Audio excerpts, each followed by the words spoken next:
Periódico BID presenta. Muy buenos días para todos, mi nombre es Kyle Dittman, presentador del periódico BID, uno de los medios informativos más sobresalientes a nivel mundial y el más importante de Alemania. Por tanto, en esta oportunidad, desde nuestras instalaciones, hoy le damos la bienvenida al filósofo y académico chileno Jorge Eduardo Rivera, que últimamente trabajó como docente en la Pontificia Universidad Católica de Chile, quien en esta ocasión nos acompañará para tratar y dejar un poco más en claro algunos temas de la filosofía existencial, que para nuestra época sin duda alguna es una cuestión que nos atañe bastante. Muy buenos días, Digman. Muchas gracias por la invitación. Tranquilo, tome asiento por favor. Muchas gracias. Jorge, para entrar un poco más en contexto, la entrevista del día de hoy se centrará en explicar qué es la filosofía existencial y cómo ésta se desenvolvió desde el conocimiento filosófico de Martin Heidegger. ¿Estamos? Claro que sí, empecemos. Bueno, para empezar, ¿qué es la filosofía existencial? Bueno, la filosofía existencial es una rama de la filosofía en general, que se enmarca en buscar y explorar el sentido y propósito del ser dentro de la vida del hombre, analizando de igual manera cómo este ser, también considerado como la naturaleza del ser humano, su estructura se ve configurada por los diferentes estímulos que se presentan en el entorno. Muchas gracias por su respuesta, señor Rivera. Otra pregunta. ¿Quién fue Martin Heidegger y cómo se desenvolvió su filosofía en cuanto a lo existencial? Pues te cuento, Martin Heidegger fue un funcionario del partido nazi durante los años 1933 a 1945. Fue también un poeta, filósofo, ensayista y profesor de las universidades de Hamburgo y Friburgo, caracterizándose por ser un sujeto de nacionalidad alemana, que nació el 26 de septiembre de 1889 en Neskrit, Alemania, y que falleció el 26 de mayo de 1976, llegando a ser calificado por la sociedad contemporánea como el filósofo existencialista más importante del siglo XX. Su filosofía se basó básicamente en la búsqueda del sentido del ser en la vida del hombre y la relación de este con el ambiente,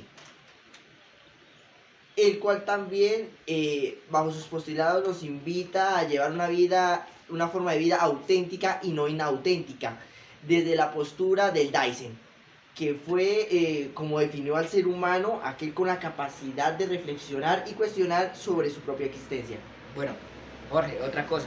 ¿Qué significa Dasein traducido del alemán al español y qué significa el vivir una vida auténtica y una no auténtica? Pues te explico.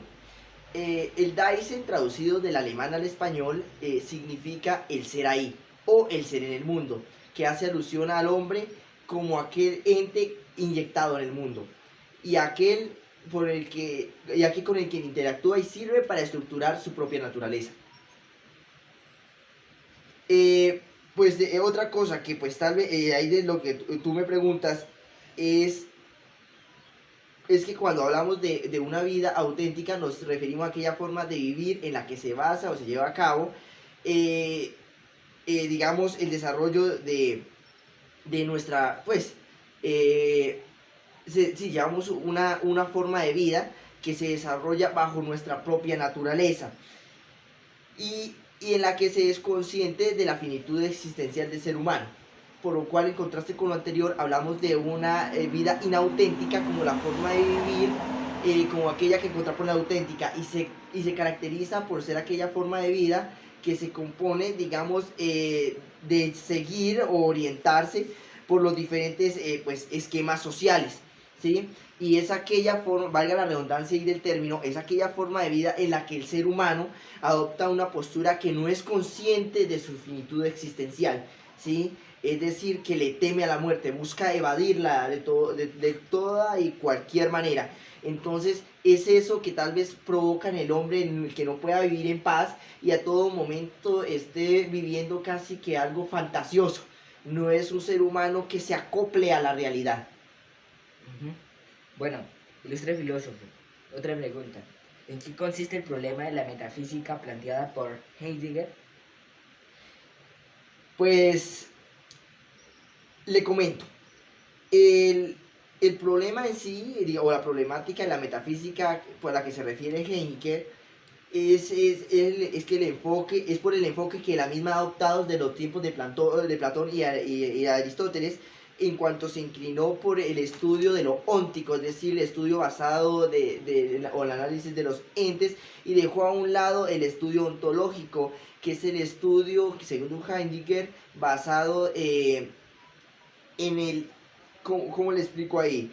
Es el estudio que se focaliza o que se basa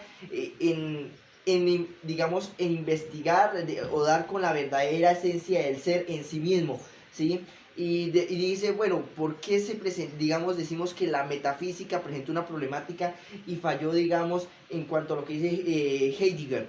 Falló porque sencillamente a veces consideró más bien desde en estos momentos actualmente y desde tiempos anteriores que el concepto del ser no era necesario investigarlo o profundizar más sobre este. ¿Por qué? Porque se consideró que era algo muy universal y lógico. Cuando ustedes hablan del ser, usted ya supone el significado y no necesita más profundizar sobre ese tema. ¿Por qué? Porque ya está diciendo que está cometiendo pues un fallo metodológico, está recurriendo a algo pues perdone la palabra del coloquialismo, algo estúpido, profundizar por algo que ya interiorizamos.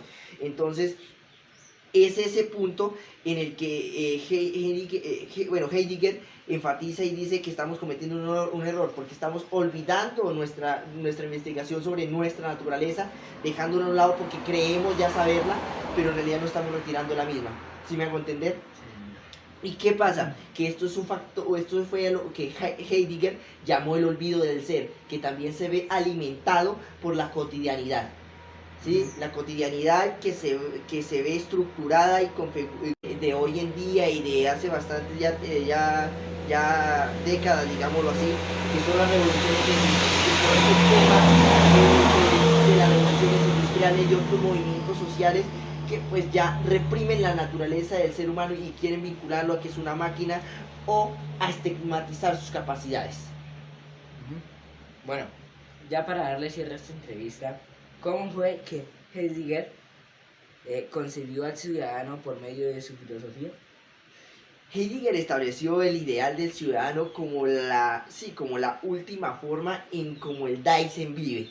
¿A qué nos referimos con eso? Que el Dasein siempre va a estar supeditado o siempre va a estar vinculado al pensamiento de que su desarrollo como persona va con base es a vivir en sociedad. El ciudadano es una parte de una sociedad, de una vivencia en conjunto, en colectivo, ¿sí? Y es eso lo que podríamos llamar una forma en como el Dasein viene desde sus diferentes concepciones a desarrollarse. Bueno, pues aquí ya le damos cierre a nuestra entrevista y muchas gracias. Gracias a usted por esta invitación tan maravillosa y pues un gran espacio para ampliar, digamos, el conocimiento con respecto a las filosofías existenciales. Hasta luego.